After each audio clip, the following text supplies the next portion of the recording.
देखते रहिए health is life 99 news channel पर। अस्सलाम वालेकुम। चैनल 99 पर प्रोग्राम है हेल्थ इज लाइफ और मैं हूं यासिर अब्बास। जी तो दोस्तों, कैसे हैं आप सब?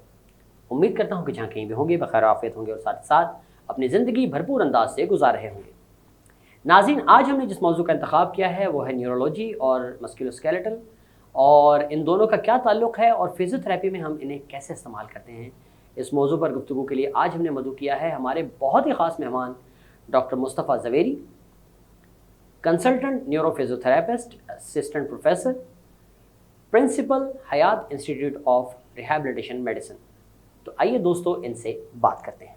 अस्सलाम वालेकुम। वालेकुम अस्सलाम। डॉक्टर साहब, कैसे हैं आप? अल्हम्दुलिल्लाह फाइन।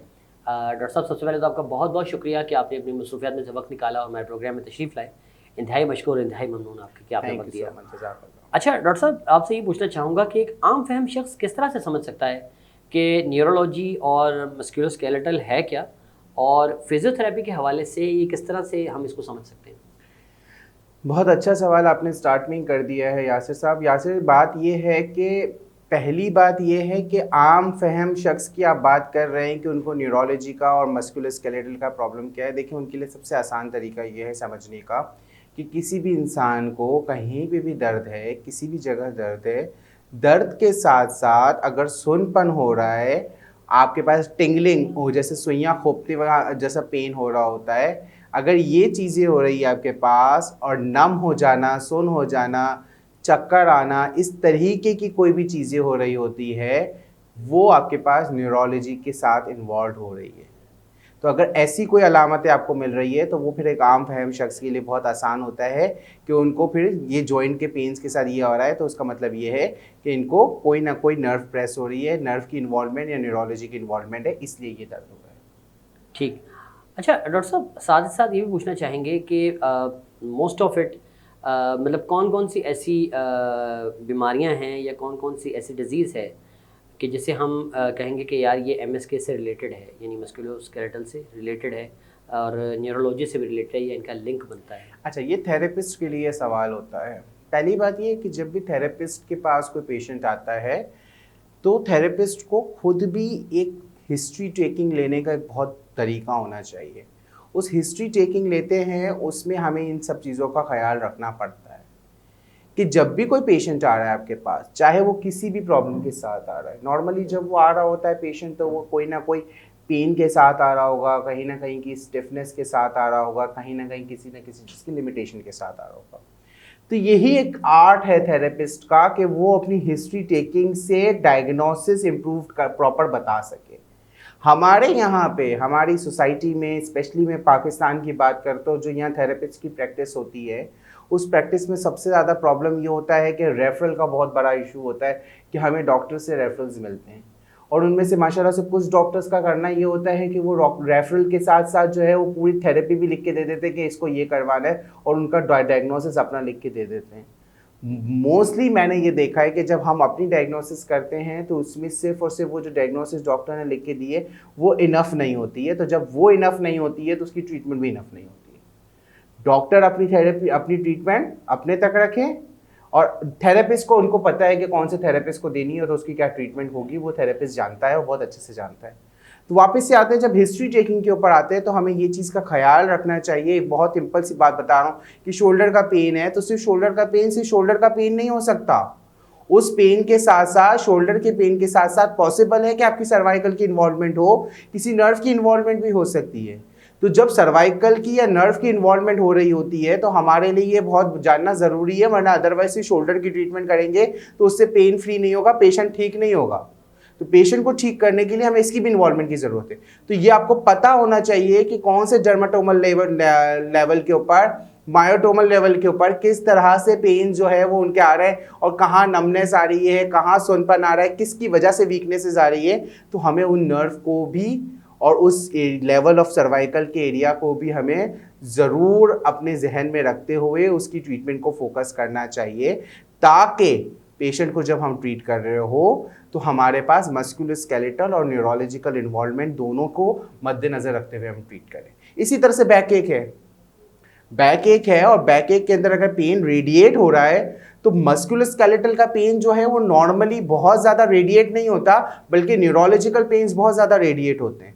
तो जब अगर बैक एक के पेन है और वो अगर वन साइडेड रेडिएशन आ रही है या डबल साइड डुअल साइडेड दोनों टांगों में रेडिएट आ रही है, तो या तो उसका ड्यूरल इन्वॉल्वमेंट होगी पूरी, तो वो डबल साइडेड में आ रहा है तो उसमें भी नर्व इन्वॉल्व हो गई या न्यूरोलॉजिकल इन्वॉल्वमेंट हो गई, या ओनली सिर्फ नर्व इन्वॉल्व है तो आपको सिंगल साइड पे पूरा पेन आ रहा है। तो वो जो पेन आ रहा है तो वो हमें इसको डेफिनेटली देखते हुए करना होगा, वरना अदरवाइज हम ये कह देंगे कि भाई अगर उसको बैक साइड ऑफ द टांगों में दर्द आ रहा है या सिर्फ दर्द है तो वो मस्कुलोस्केलेटल पेन है, तो no it's not musculoskeletal pain, that is involvement of neurological as well as musculoskeletal pain है आपके पास। तो ये इस तरह से एक रिलेशन बन रहा होता है, तो हमें दोनों चीज़ों को देखना होता है।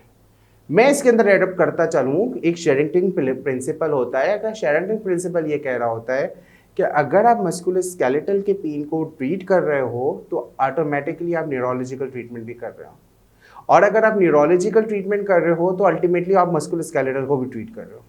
एग्जाम्पल से वाजे करता हूँ, अक्सर लोगों को पेन जो है वो टांगों के पीछे बैक साइड पे रन कर रहा होता है। नॉर्मली हम अपनी अपनी आम फहम ज़बानों में और लोगों को कहते हैं कि वो शियाटिका है या आपके पास इरकुन अच्छा अरकुन निसा कुछ नहीं होता, इरकुन नसा होता है। ठीक है, ये 99% लोग हमारे फिजियोथेरेपिस्ट सबको प्रोनाउंस गलत करते हैं। इरकुन नसा, हाँ, तो इरकुन नसा का दर्द होता है। तो उस दर्द में होता बेसिकली क्या है कि वो पेन जो है ना पीछे की तरफ, टांगों के पीछे की तरफ रन कर रहा है। तो मैंने अगर जो है वहाँ पे हैमस्ट्रिंग की स्ट्रेचिंग की, हैमस्ट्रिंग मसल की स्ट्रेच किया, तो हैमस्ट्रिंग स्ट्रेच करने की वजह से क्या हुआ कि मैंने शियाटिक नर्व की भी स्ट्रेचिंग की। अगर मैं सिर्फ शियाटिक नर्व की स्ट्रेच कर रहा हूँ तो ऑटोमेटिकली वो हैमस्ट्रिंग की भी स्ट्रेचिंग हो रही है। तो this is what about the principle. और ये आपके पास रिलेशन हुआ कि आपने एमएसके को ट्रीट कर रहे हैं तो न्यूरोलॉजी भी ट्रीट हो रही है, न्यूरोलॉजी को ट्रीट कर रहे हैं तो एमएसके को भी ट्रीट कर रहे हैं। अच्छा डॉक्टर साहब, आपसे ये भी पूछना चाहूँगा कि मोस्ट ऑफ इट जो है वो आजकल मैंने देखा है कि जो अभी प्रॉपर डीपीटीज़ नहीं भी बने तो उनमें बहुत ज़्यादा एक जिसे कहते हैं कि अलार्मिंग सिचुएशन जो मैं देख रहा हूँ वो है नर्व रिलीजिंग के हवाले से नीडलिंग का इस्तेमाल, या ड्राई नीडलिंग आप इसको कह लें। तो डॉक्टर साहब, बिना उसमें एक्सपर्टीज़ हासिल किए महज 2 दिन के ऑब्जर्वेशन या कोई सेमिनार हुआ या कोई सर्टिफिकेट कोर्स जिसको आप कहते हैं 6 महीने का वो कर लिया या 2 महीने का वो कर लिया या एक वर्कशॉप में सीख लिया और उसके बाद नीडलिंग का बॉक्स रखा और कहा कि जी जाएँ आप करते चलें, मतलब मस्कुलर रिलीज़ भी करें, नर्व रिलीज़ भी करें। तो आप इस चीज़ को किस तरह से देखते हैं कि ये किस तरह अलार्मिंग है और एमएसके या न्यूरोलॉजी के हवाले से क्या इसका कोई लिंक बनता है? देखिए, सवाल बहुत अच्छा है, लेकिन आपने जो सवाल किया है उसमें आपने ये कहा कि अभी डीपीटीज़ हुए भी नहीं हैं। जी जी, पहली बात ये है, तो बात सिर्फ ये है कि आपके पास नीडल का बॉक्स होने से, आपके पास सर्टिफिकेट हो जाने से, या आप एक्सपर्ट नहीं हुए कि आप उसकी कोई भी प्रैक्टिस या किसी चीज़ को भी प्रैक्टिस करें। पहली बात यह है कि जो भी कोई प्रैक्टिस कर रहा होता है कोई भी टेक्निक से, तो टेक्निक के पीछे एक प्रॉपर बेस होनी चाहिए। ना फिजियोलॉजी पता है, ना एनाटमी पता है, ना उसकी जो है नर्व्स की आपके पास प्रॉपर जो है सरफेस मार्किंग पता होगी, ना उसकी ये पता है कि किस तरह से जो है वो नर्व आपके पास पूरी बॉडी के अंदर रन हो रहा है। अगर ये सब चीज़ें ना पता हो और उसको बहुत लिमिटेड पता होगा तो वो आप खुद भी समझ सकते हैं कि कोई भी प्रैक्टिस करते हैं तो वो प्रैक्टिस से जो है वो उसको फ़ायदा होने के बजाय नुकसान ही होगा। तो वो एक प्रॉब्लम, सबसे बड़ी मसला ये है कि देखिए, सेमिनार्स अटेंड कर देने से या सेमिनार में आपके पास टाइम की बंदिश होती है। आप मुझे यहाँ पे बिठाया है आपने, तो आपने टाइम बता दिया था कि इतने टाइम में ये चीज़ ख़त्म करनी है, तो वो टाइम की बंदिश को मैं सामने रखते हुए मैं उतना ही बोलूँगा जितनी मुझे ज़रूरत है। तो सेमिनार में भी तो ऐसा ही है। जी जी, जब एक सेमिनार होता है तो वो सेमिनार के अंदर जितना लिमिटेडली बता सकते हैं, एक चीज़ का ओवरव्यू देते हैं एंड देन उसके बाद वो बता देते हैं। तो उसके अगर आपने सिर्फ अटेंड करने का सेमिनार की सर्टिफिकेट मिल रही है, आपको कोई लाइसेंस नहीं मिल गया है कि आप इसको प्रैक्टिस करना शुरू कर दें।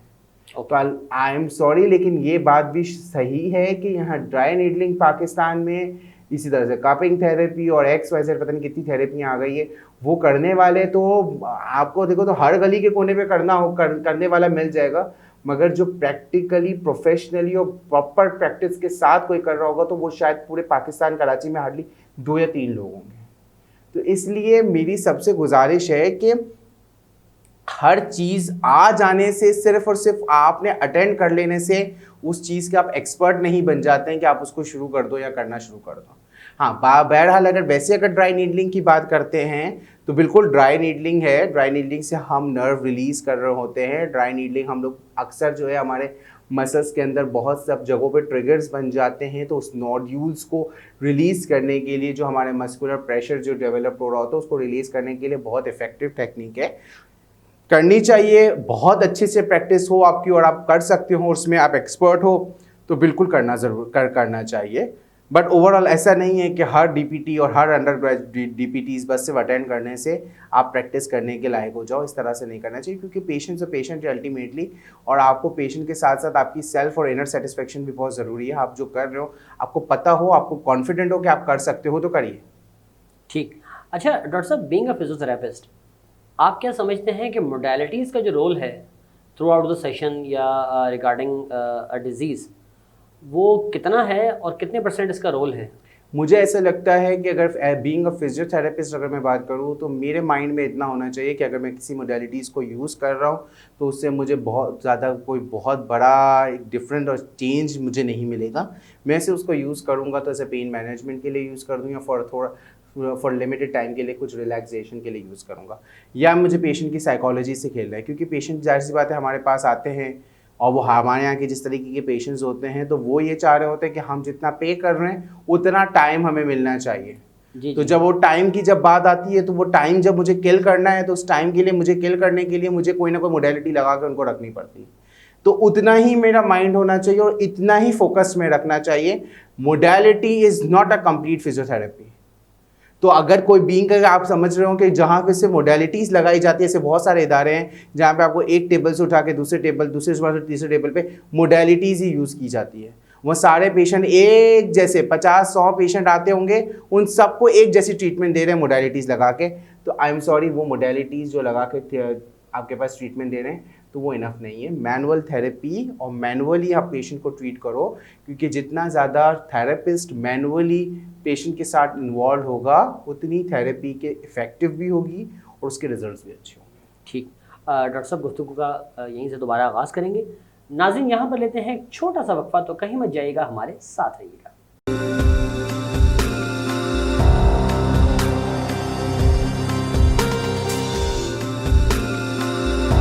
देखते रहिए health is life 99 news channel पर। Welcome back. नाज़रीन, डॉक्टर मुस्तफ़ा ज़वेरी साहब इस वक्त हमारे साथ स्टूडियो में मौजूद हैं, तो आइए गुफ्तगू का दोबारा आगाज़ करते हैं।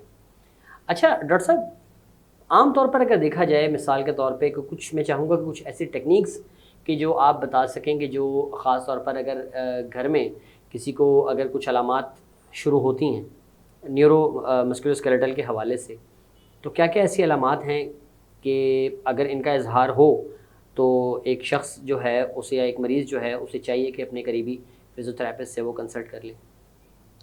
ओके, अच्छा आपने मुझसे सवाल किया है रिगार्डिंग न्यूरोलॉजी के हवाले से, तो मैं आपसे सबसे पहली चीज़ बताऊं कि अगर एक नॉर्मल इंसान है उसके अंदर देखना चाहे तो अगर उसको कहीं भी नमनेस हो रही है, सुनपन हो रहा है, उसके हाथ में झंझनी सी होती है वो हो रही है, टिंगलिंग सेंसेशंस होती हैं, अगर ये सब चीज़ें हो रही है आपके पास, पेन्स हो रहे हैं आपके पास और पेन के साथ स्टिफनेस हो रही होती है, तो दीज आर द थिंग्स। इसके लिए हमेशा याद रखिएगा कि आपको प्लीज़ सबसे पहले कांटेक्ट करना चाहिए आपको थेरेपिस्ट के पास, ठीक है।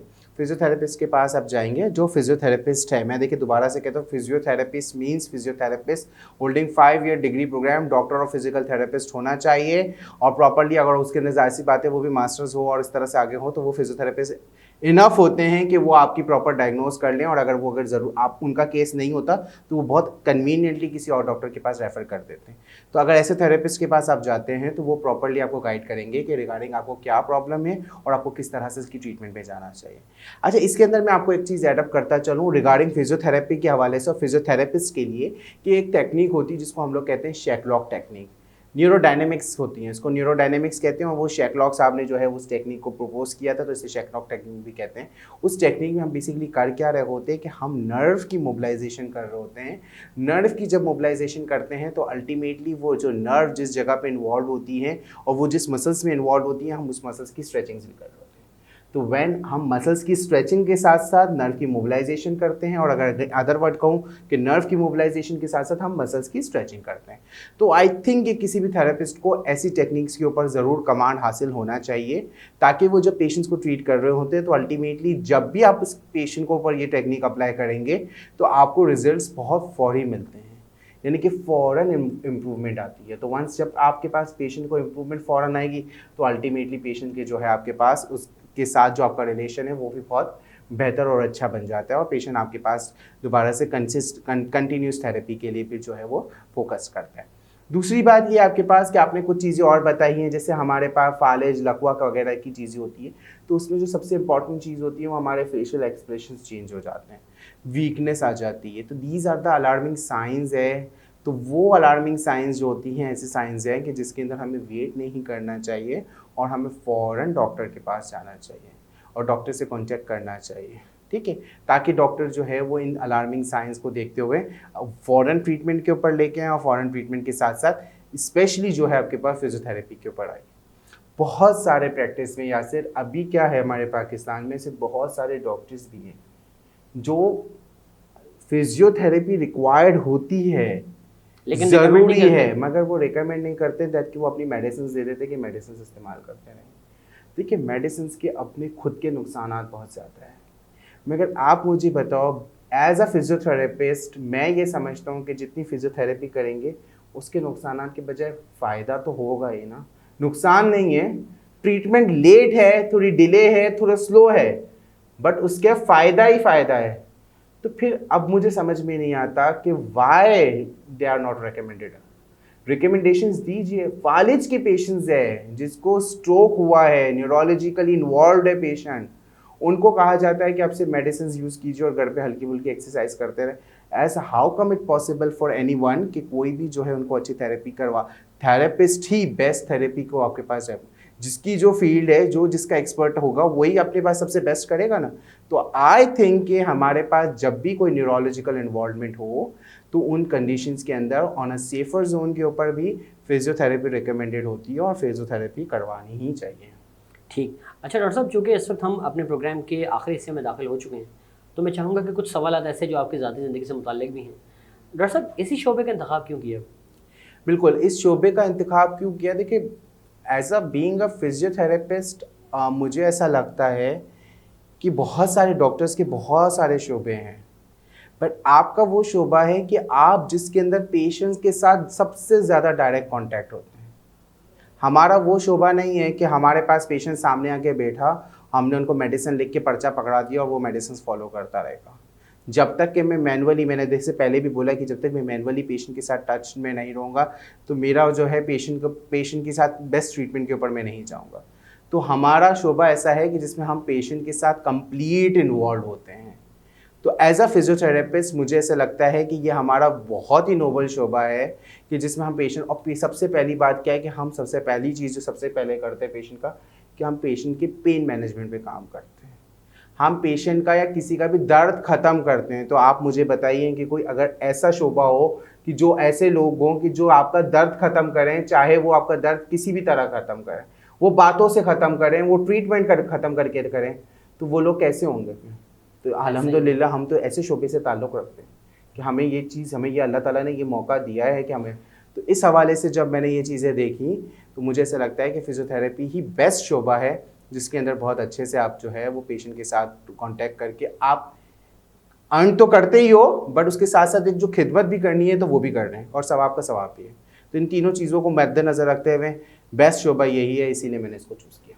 ठीक। अच्छा डॉक्टर साहब, किसी भी इंसान की कामयाबी के लिए असातिज़ा बहुत अहमियत के हामिल हैं, तो आपके कुछ ऐसे टीचर्स के जिन्हें आप आज जो है वो नाम लेकर उनका तस्करा करना चाहें? टीचर्स के हवाले से बात करते हैं। देखिए मैं यासिर इसके लिए मैं थोड़े से ज़रा टाइम लंबा करूंगा कि मुझे ऐसा लगता है कि दुनिया में 3 ऐसी शख्सियत हैं कि जिसको आप फरामोश नहीं कर सकते।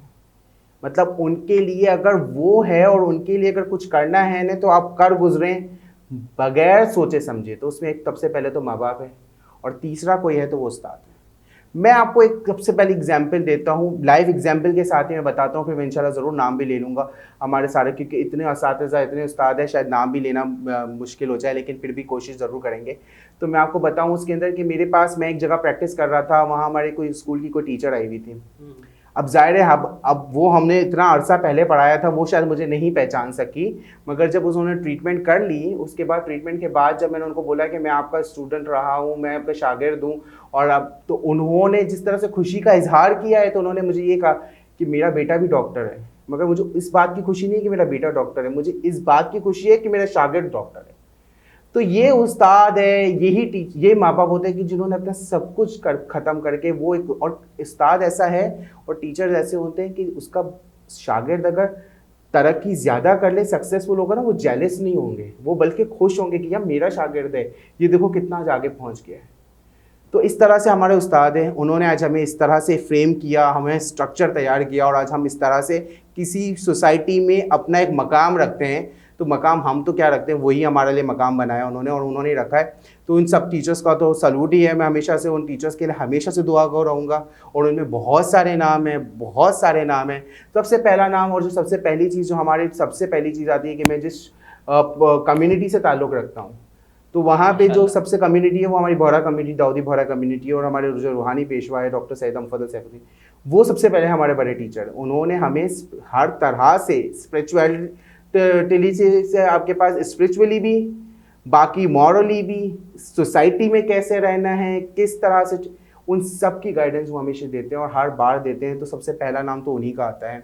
उनके साथ साथ हमारे बहुत सारे टीचर्स हैं जिन्होंने हमें स्कूल लाइफ में, कॉलेज लाइफ में और प्रोफेशनली भी, जैसे आबिद कमाल साहब है, रियाज बेग साहब है, हसन अब्बास साहब है। तो ये सारे वो टीचर्स, और वो बड़े बड़े नाम, आबिद मेहदी काज़मी साहब, आबिद मेहदी काज़मी साहब, आबिद कमाल साहब, ये सारे वो बड़े बड़े नाम, फैसल यामीन साहब, इन सब के वो, और बहुत सारे ऐसे लोग, ऐसे बहुत सारे लोग हैं हमारे पास, और हर स्टेप बाय स्टेप्स हमें जो है वो बहुत सारी गाइडेंस दे रहे होते हैं, बहुत सारी चीज़ें दे रहे होते हैं। तो उसके लिए मैं उन सब के नाम, और मैं अभी स्पेशली एक नाम जो मेरे जहन में रह गया और मुझे जो लेना ज़रूरी था, वो था कि अभी हयात इंस्टीट्यूट में, जहाँ पे मैं भी एज अ प्रिंसिपल जो है सर्व कर रहा हूँ, तो वहाँ मेरे एक डायरेक्टर साहब है, लेफ्टिनेंट कर्नल वाहिदी साहब है ना। अच्छा। तो उनके साथ मैंने भी बहुत कम टाइम स्पेंड किया है, मतलब 1 साल भी नहीं हुआ अभी हम लोग और हमारे उनके साथ मेरा, तो मगर वो जिस तरह से हमें गाइड करते हैं, तो मुझे ऐसा लगता था कि इन सब ने तो मुझे फ्रेम बना के हमें बहुत गाइड किया है, मगर जो चीज़ें, जो कमी रह गई थी, वो उन्होंने इस हद तक और इस तरह से फुलफ़िल की है कि जिस तरह से 2 ब्रिज के दरमियान में छोटी सी स्पेस रह जाती है, और एक सीमेंट से किस तरह से उसको फिल करते हैं, और पूरी एक प्रॉपर एक जो है आपके पास हार्ड लेयर बन जाती हैं, तो वो उस तरह से उन्होंने फुलफ़िल किया है। तो मैं उनका भी बहुत मशकूर हूँ, और मैं सारे टीचर्स का बहुत मशकूर हूँ कि आज जो भी हूँ मैं आज इन्हीं की वजह से हूँ। तो इन लोगों के लिए हमेशा से दुआ है मेरे लिए, और मैं हमेशा से इनकी सेहत के लिए भी दुआ करूँगा, और इनका हमेशा से साया भी हम लोगों पे रहे, ताकि हमें हर बार हर जगह पे गाइडेंस मिलती रहे। बिल्कुल बिल्कुल।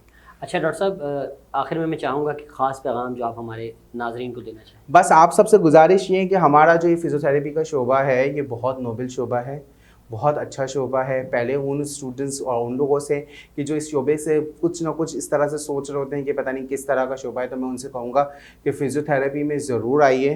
फ़िज़ियोथेरेपी में आके ज़रूर आप एक तो इंसानियत को सर्व कीजिए, पेशेंट्स को ट्रीट कीजिए, उनसे जो दुआएं मिलती हैं उससे बहुत सारी चीज़ें हमारी अच्छी हो जाती हैं। बाकी दूसरी बात ये है कि एज अ प्रोफेशनली भी देखा जाए तो फ़िज़ियोथेरेपी एक बहुत ही इमर्जिंग फील्ड है, उसमें भी आना चाहिए। तीसरी चीज़ ये है कि हमें प्रैक्टिस जब भी करनी चाहिए, तो प्रैक्टिस को जब हम करते हैं तो हमें एक रिस्पॉन्सिबिलिटी के साथ और एक रिस्पेक्ट के साथ करनी चाहिए। जितना आता है, जैसे आता है उस तरह से। हमेशा जूनियर्स ये ना सोचे कि हम सीनियर्स के लेवल पे जाके या हम बहुत आगे जाके लेवल पे काम करेंगे। करना बिल्कुल है, आपने भी करना है, मगर आप ये देखें ना कि वो जिस जगह पे आज बैठे हैं या जिस जगह पे हैं, तो उन्होंने भी तो मेहनत करके आए ना, वो ऐसे ही तो नहीं उठ के आ गए। तो देखिए, जो भी चीज़ें हैं, hard working is the only solution किसी भी जगह पे आगे पहुँचने के लिए। डायरेक्ट तो कोई रास्ता नहीं है, तो डायरेक्ट पहुंचने की ज़रूरत नहीं है। आपने हार्ड वर्किंग, आप अपनी मेहनत कीजिए, मेहनत से स्टेप बाय स्टेप चीज़ों को सीखिए, समझिए, बेस बनाइए, अच्छे से स्ट्रांगली अपने प्रोफेशनली अपने आप को ग्रोन अप कीजिए, एंड देन आप अपनी प्रैक्टिस में बेस्ट हो जाइए। तो डेफिनेटली उससे क्या होगा कि आपको रिजल्ट्स भी अच्छा मिलेगा, और हमेशा अल्लाह ताला की तरफ से इल्हाम भी अच्छा आएगा, और आपकी ट्रीटमेंट जब करेंगे आपके पास उसमें शिफा भी होगी। ठीक, डॉक्टर साहब का बहुत बहुत शुक्रिया। Thank एक you बार so फिर much. इंतहाई मशकूर, इंतहाई ममनून कि आपने टाइम दिया। जज़ाकल्लाह यासिर, बहुत बहुत आपने मुझे शुक्रिया। इनवाइट किया, thank you so much for this. Thank you. जी हाँ नाज़रीन, ये थे doctor Mustafa Zaveri, consultant neuro physiotherapist, assistant professor, principal Hayat institute of rehabilitation medicine. आपको हमारा प्रोग्राम कैसा लगा, अपनी राय का इजहार ज़रूर कीजिएगा और साथ साथ एक अपील कि अगर अभी तक आपने हमारा चैनल सब्सक्राइब नहीं किया तो उसे ज़रूर सब्सक्राइब कीजिए और साथ ही साथ बेल आइकन को लाजमी दबाइए ताकि हमारा हर नया नोटिफिकेशन आप तक बर वक्त पहुँच सके। अपने मेज़बान यासिर अब्बास को दीजिए इजाज़त। अल्लाह हाफ़िज़।